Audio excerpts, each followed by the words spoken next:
L'échelle de Hamilton est conçue pour diagnostiquer les troubles dépressifs et déterminer leur degré de gravité ainsi que l'évaluation concrète et quantitative de leurs symptômes et de leurs manifestations de base. Elle a été mise au point au Royaume-Uni en 1960. L'article explique en détail comment utiliser l'échelle de Hamilton pour évaluer la dépression. Limite.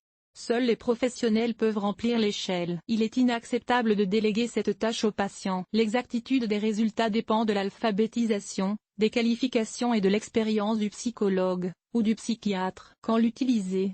L'échelle de Hamilton est utilisée pour diagnostiquer la dépression à différents stades et sous différentes formes. Elle fournit une évaluation complète de l'état de santé d'un client et permet de s'assurer qu'une attention adéquate est accordée à différents aspects. En quoi consiste le test et comment fonctionne-t-il? L'échelle contient 21 questions, chacune d'entre elles offrant plusieurs possibilités de réponse. Pour chacune d'entre elles, entre 1 et 5 points sont attribués. À la fin de l'enquête, tous les points sont récapitulés. L'échelle de Hamilton est remplie par des experts dans le cadre d'entretiens structurés avec les clients. Elle permet d'obtenir des informations plus fiables et des réponses plus détaillées. Traitement et interprétation des résultats. Pour tirer des conclusions sur la présence et le degré de gravité de la dépression, les experts résument les données ponctuelles des 17 premières questions. Le résultat final est obtenu en comparant les points avec les catégories. Point résultat max. Cette norme. 8-13 Premier stade de la dépression. Forme légère 14-18 dépression 19-22 dépression 23 et plus dépression profonde. Les 4 points restants sont utilisés pour clarifier le diagnostic, c'est-à-dire la violation du sous-type, et l'analyse des symptômes supplémentaires. Ils ne doivent pas être ajoutés au résultat final. Les tests en ligne peuvent-ils être utilisés pour un diagnostic indépendant? Dois-je passer du temps avec un psychologue ou un psychiatre professionnel si ma première requête sur un moteur de recherche fournit un lien vers un test fiable? De nombreuses personnes se posent cette question. La popularité des tests s'explique par plusieurs raisons,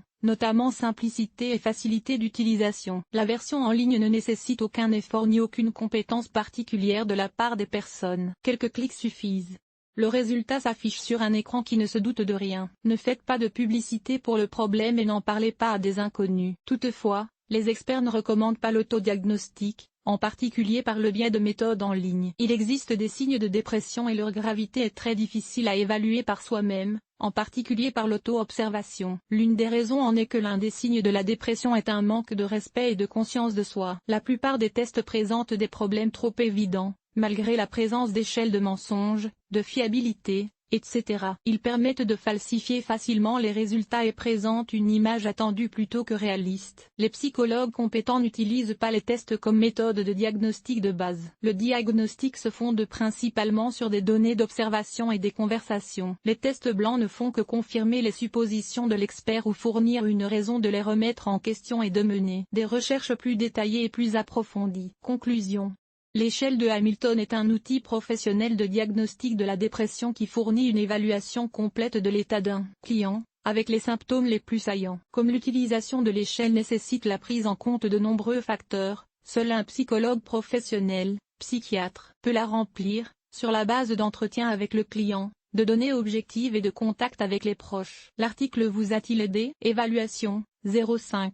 0,5 Montant de l'évaluation, 0.